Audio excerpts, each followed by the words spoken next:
Gil terduduk kembali saat mendapati wajahnya yang sudah berbeda. Bajingan kamu Gio. Meski Gio mengubah wajah Gil seperti orang lain, namun, ia tidak bisa membuat sang CEO itu terlihat jelek. Akibat luka bakar di wajah Gil sewaktu kecelakaan itulah yang mencetuskan ide Gio. Dia meminta pada jaringan mafianya untuk membantu menyembunyikan kematian Gil secara sistematis. Sekali lagi Gil berdiri dengan tongkat. Benar sekali. Waktu itu aku merasa wajahku panas. Dia membuat wajahku jadi 2 kali lipat lebih tampan. Siapapun pasti akan setuju dengan narsisnya Gil. CEO itu punya fitur wajah yang simetris, rahang tegas, lalu tulang hidung semakin runcing dan tinggi, matanya jadi lebih bulat. Bibirnya pun bervolume, seksi. Bagaimana caranya aku meyakinkan mereka kalau aku adalah Gil? CEO itu masih butuh perawatan untuk pemulihan diri. Aku butuh strategi untuk menghancurkan Gio. Gil kembali ke berangkar. Berbaring lagi untuk menenangkan diri. Aku tahu kamu pasti yakin sekali aku akan hancur karena keluargaku tidak akan menerimaku. Sebelum itu terjadi, aku yang akan menghancurkanmu lebih dulu. Gil terpaksa menunda pertemuannya dengan keluarganya. Padahal rindunya sudah membabi buta. Sayang, apa kabarmu sekarang? Mata bulat Gil memerah. Gil ingin sekali melihat anaknya. Kamu pasti sudah besar sekarang nak. Ayah akan pulang setelah penjahat itu hancur. Tentu akan sangat berbahaya untuk Safiah dan anak-anaknya jika bertemu dengan Gil. Dia tahu Gio ikut jaringan mafia besar sehingga dia dilindungi oleh orang berkuasa. Orang yang melindungi Gio tidak lain adalah pebisnis yang memang tidak ingin Daisy Group jaya. CEO itu juga sudah rindu untuk ngantor. Apalagi dia mencintai pekerjaannya. 4 tahun aku koma. Gil mengusap wajahnya. Aku yakin Gio pasti menungguku bangun dan mengira aku hancur dengan wajah ini. Padahal Gil ingin berterima kasih karena wajahnya jadi lebih tampan. Lebih ganteng dari aktor muda Hollywood. Aku yakin istriku pasti akan suka dengan wajah ini. Gil mesem-mesem. Dia terlalu lelah berpikir yang negatif. Lebih baik memasukkan pikiran yang indah saja. Gil sangat yakin Safiah pasti setia padanya. Ia tahu seberapa besar sang istri mencintainya. Kamu pasti sedang bersedih sayang. Tunggulah setelah semuanya selesai. Gil mencari cara agar rencananya bisa berjalan baik. Ya, Gil butuh orang kepercayaannya. Damar. Ia sangat ingat nomor telepon asistennya itu. Namun, sekarang sudah 4 tahun. Apakah Damar masih menggunakan nomor yang sama? Nasib Gil bergantung pada hal itu. Masalah selanjutnya adalah dia harus bersandiwara koma dan butuh ponsel. Jika Gio tahu jika Gil sudah siuman mungkin rencananya bisa gagal. Kini sang CEO itu bersikap hati-hati karena Gio punya backingan jaringan mafia kelas kakap. Gil terpaksa menahan gatal di tengkuk lehernya karena harus berpura-pura masih koma. Ada Gio yang datang ke sana bersama dokter. Laporkan setiap perkembangannya. Aku benci sekali denganmu dokter. Kenapa wajahnya jadi begitu tampan? Maaf, Tuan. Apa harus dioperasi lagi wajahnya? Waktu itu Tuan tidak bilang kalau kami harus mengubah wajahnya jadi jelek. Ah sial. Aku tidak punya banyak waktu lagi di Indonesia. Ubah saja wajahnya seperti monyet. Kurang ajar, umpat Gil dalam hati. Aku harus ikut pertemuan dengan kelompokku di Italia. Setelah aku kembali ubah wajahnya seperti monyet. Pastikan dia bangun. Makin berat hidup si dokter karena berurusan dengan mafia itu. Dia menjadi penyebab Kaluna meninggal. Gil membeku. Dia tak percaya mantan tunangannya sudah meninggal. Apa penyebabnya? Kenapa Gio menyalahkan dirinya? Gil memasang telinga lebar-lebar. Kalau saja Kaluna bersamaku, dia tidak akan masuk penjara. Lalu mati karena sakit HIV karenamu. Ini karenamu Gil. Kaluna menghalalkan segala cara. Lelaki sialan. Kamu tidak pantas bahagia. Gio menamparkan wajah Gil. Telinga Gil berdencing. Dia puas menahan diri agar tidak melek. Awasi dia. 2 minggu lagi aku mau hasilnya. Gio pergi meninggalkan ruangan itu. Gil terduduk. Gawat, dia ingin mengubah wajahku lagi seperti monyet. Rasanya aku ingin mengubah wajahnya jadi wajah babi ngepet saja. Gil dipergoki oleh dokter itu saat kembali lagi ke ruangan. Kamu sudah sadar? Tunggu dulu. Gil masih sulit untuk berjalan. Kamu tahu aku siapa? Anda CEO Daisy Group yang dinyatakan meninggal bukan? Nah, syukurlah kamu tahu dokter. Aku ingin melakukan penawaran 3 kali lipat dari yang pria itu berikan. Pria parubaya itu mendekat. Tapi saya sudah melakukan perjanjian di atas kertas. Keselamatan keluarga saya juga terancam kalau sampai berkhianat. Maaf Tuan, saya harus memberitahu kondisi Tuan dengan Tuan Gio. Aku akan memberimu jabatan sebagai direktur di rumah sakit Daisy setelah kamu berhasil membantuku. Kamu juga akan mendapat fasilitas mewah. Uang, mobil sport, jabatan, rumah, liburan. Keselamatanmu pasti akan terjamin. Kamu masih menolak semua itu. Gil tak percaya Gio punya kekuatan besar untuk mempengaruhi orang lain. Aku juga bisa membuatmu dan keluargamu terancam. Kamu akan mendapat kehancuran 2 kali lipat jika tidak mau menerima negosiasi ini. Gil tahu celah untuk memenangkan sebuah negosiasi. Dia hanya perlu menghitung sampai 3 dalam hati. 1, 2. Baik, saya akan membantu Tuan. Tapi saya mohon penuhi janji Tuan untuk memberi saya jabatan tadi. Gil menyeringai. Dia mana mungkin akan memperkerjakan orang yang tidak berkompeten di bidangnya, tapi ia butuh bantuan pria itu untuk sesaat. Baik, bawakan ponsel, jas hitam, kacamata hitam, dan Lamborghini. Saya mana punya uang, Tuan. Gil mendesah pelan. Aku juga tahu kamu mana mungkin punya uang sebanyak itu. Bawakan asistenku ke sini. Dia akan menyelesaikan masalahku. Dokter itu mengambil ponselnya. Dia menuruti keinginan Gil. Tuan, dia bilang tidak mau datang dan dia bilang saya pembohong. Jadi bagaimana sekarang? Sewa saja semua yang aku pinta tadi. Aku alergi barang murah. Cepat lakukan. Aku akan membayarmu 3 kali lipat. Baik, Tuan. Gil mengepalkan tangan. Damar, lihat saja aku akan membuat pelajaran denganmu.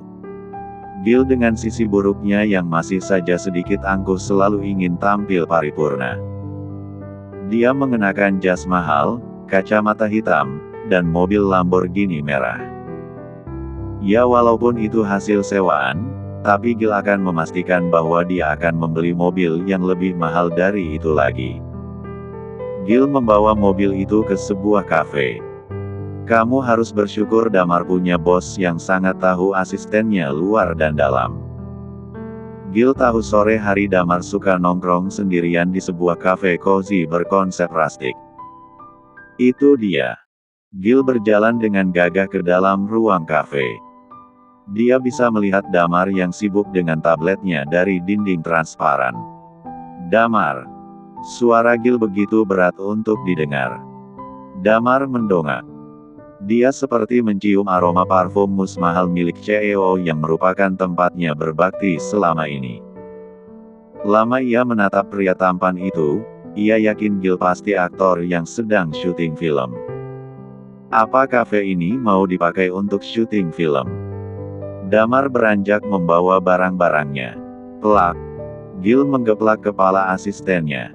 Aku bosmu bodoh. Gil duduk di dekat Damar. Jangan menipuku. Apa kamu suruhan Gio untuk merebut posisi Tuan Gil? Tidak akan aku biarkan. Aku yakin Tuan Gil mati karena Gio. Jangan sentuh keluarga Tuan Gil. Kamu tidak percaya aku Gil. Karena wajahku sangat tampan. Kenapa sikapnya seperti Gil yang narsis? Damar sangat mengenal bosnya yang punya sisi buruk, angkuh dan narsis. Kamu pasti sudah meriset seperti apa Tuan Gil. Jangan mengaku-ngaku. Aku tahu di ketiak ada luka besar di atas tompel hitam besar bulat. Damar terdiam lama. Ya, hanya Gil yang tahu soal luka di tompel besar itu saat bajunya robek sewaktu mereka sedang berkunjung ke luar kota. Bahkan keluarganya saja tidak tahu tentang luka itu. Damar jelas tak percaya pria tampan itu Gil. Gio yang sudah mengubah wajah dan suaraku. Aku tidak bisa kembali begitu saja pada keluargaku. Kamu harus membantuku Damar. Damar memeluk bos angkuhnya. Tuan, maafkan sikap saya tadi. Saya banyak berhutang budi dengan Tuan. Maaf. Gil melepaskan Damar. Aku tidak suka dipeluk pria atau orang lain. Hanya istriku saja yang aku izinkan untuk memelukku. Gil. Tiba-tiba ada anak kecil yang memeluk. Astagfirullah, Bilal. Nak, jangan nakal seperti itu dong. Safia bergegas menghampiri anak nakalnya. Gil mendengar suara lembut Safia dan memandang manik coklat hangat dari mata indah itu. Lalu Gil memperhatikan anak kecil yang memeluknya persis dirinya di masa kecil. Ada gadis cilik yang dipegang wanita bercadar hitam itu. Bilal, jangan sembarangan peluk orang, nak. Safia tertunduk dan menarik-narik anaknya. Gil membeku. Dia ingin meneteskan air mata, keluarganya ada di hadapannya sekarang. Gil yakin sekali jika mata indah itu adalah milik istrinya. Manik coklat yang sayu, tapi menenangkan. Bulu mata yang lentik itu sering sekali Gil mainkan. Dia hafal bagaimana reaksi marah, sedih, bahagia lewat mata belo itu. Mas maafkan anak saya ya. Safia sulit melepaskan Bilal. Bilal terus menempel pada Gil. Ibunda ini pasti ayah Bilal yang udah keluar dari surga. Jangan ngaco nak. Safia semakin gila dengan tingkah Bilal yang sama tengilnya dengan Gil. Gil menangkap wajah Bilal kecil. Ia seperti melihat dirinya di masa kecil. Nak, ini bukan ayah kamu. Enggak, ini ayah Bilal. Ini bau ayah. Bunda yang bilang sendiri ini wangi ayah. Safia tersentak dengan jawaban anaknya. Ia yakin betapa Bilal merindukan sosok ayahnya. Wanita bercadar itu juga baru sadar jika parfum yang dikenakan pria berjas hitam itu persis seperti kesukaan suaminya. Memang ada ribuan orang yang suka dengan aroma parfum mus, tapi Gil selalu meraciknya dengan cara berbeda. Safia sering menyemprotkan minyak wangi kesukaan suaminya di baju-baju Gil. Dia memang pernah menceritakan tentang parfum favorit itu pada kedua anak kembarnya. Iya, Bunda. Haura juga baru menyadari wangi parfum ayahnya melekat pada pria itu. Ini wangi ayah yang sering Bunda bilang. Safia tak tahu harus berbuat apa. Dia terjebak dalam lamunan kenangan suaminya. Gil menatap satu lagi anak kecil perempuan itu. Dia ingin penjelasan. Apakah Safia sudah menikah kembali? Oh tidak mungkin pikirnya. Maafkan anak kembar saya ya mas. Mereka berdua kembar dan si Bilal ini memang agak sulit diatur. Bilal, ayo sama bunda. Enggak mau. Bilal mau sama ayah. Bilal mendekap erat Gil. Dia seolah tak ingin kehilangan pria itu. Gil mengelus pipi mungil Bilal. Kamu tampan sekali nak. Sulit bagi Gil untuk bersandiwara menjadi orang lain. Dia mendekap anak itu. Haura mau juga dong dipeluk. Ayah sudah kembali ya. Haura sudah terbiasa dengan aroma parfum mus, perpaduan aroma cinnamon, oud, sandalwood kesukaan ayahnya. Masalah Safia seakan bertambah berat. Dia sulit mengendalikan keinginan anak-anaknya untuk memiliki figur ayah. Biarkan mereka seperti ini dulu. Gil mendekap dua anak kembarnya yang sudah berumur 4 tahun. Buah cinta yang ditunggu-tunggu oleh Safia dan Gil. Pria itu akan menjaga keluarganya dari serangan apapun itu. Kalian jangan nakal ya. Kasihan bunda. Jangan bikin bunda nangis. Gil mengelus pipi mungil anak-anak kembarnya. Damar terenyuh dengan apa yang sedang ditontonnya saat ini. Ia iba dengan ujian yang bertubi-tubi dirasakan oleh Gil. Ayah ikut kita pulangkan. Bilal yang paling vokal dan mampu mengendus aroma parfum ayahnya dari radius 1 meter. Sayang. Safia lekas menggendong Bilal. Maafkan anak saya ya mas. Ayo Haura. Haura mengikuti titah ibunya yang menggandeng tangan dia. Bunda, Bilal mau sama ayah. Bilal meronta saat digendong Safia. Gil rasanya ingin memeluk istrinya untuk yang pertama kali dalam 4 tahun mereka tak bertemu. Saat ini dia berusaha keras untuk mengendalikan diri. Dia tak bisa bertindak. Gegabah. Sementara itu Safia sempat menoleh ke belakang. Dia juga merasa sikap pria itu seperti sang suami. Hanya saja wajah dan suara pria itu tidak memungkinkan jika dia adalah Gil. Lagi pula ia tahu Gil sudah meninggal dunia. Bunda, Bilal mau sama ayah. Bilal meraung tantrum. Safia memutuskan untuk pulang saja. Dia tidak jadi bertemu dengan Marwah di kafe itu. Bi, jangan seperti itu lagi ya. Safia mendudukkan anaknya di bangku mobil penumpang. Katanya Bilal gak mau melihat bunda nangis lagi. Bunda sedih loh kalau Bilal nakal. Tapi bun, tadi kan ayah. Itu wangi ayah. Haura duduk di pangkuan ibunya. Basarah, kita pulang saja. Supirnya mengangguk. Mereka pulang dari kafe itu. Nak, tadi bukan ayah kamu. Kamu jangan sembarangan lagi yang peluk orang. Bunda yang malu. Lagi pula nggak ayah sendiri yang pakai parfum itu. Bunda kan selalu meluk baju ayah waktu mau tidur. Terus bunda bilang ini wangi ayah. Tadi itu ayah bunda. Itu bau ayah.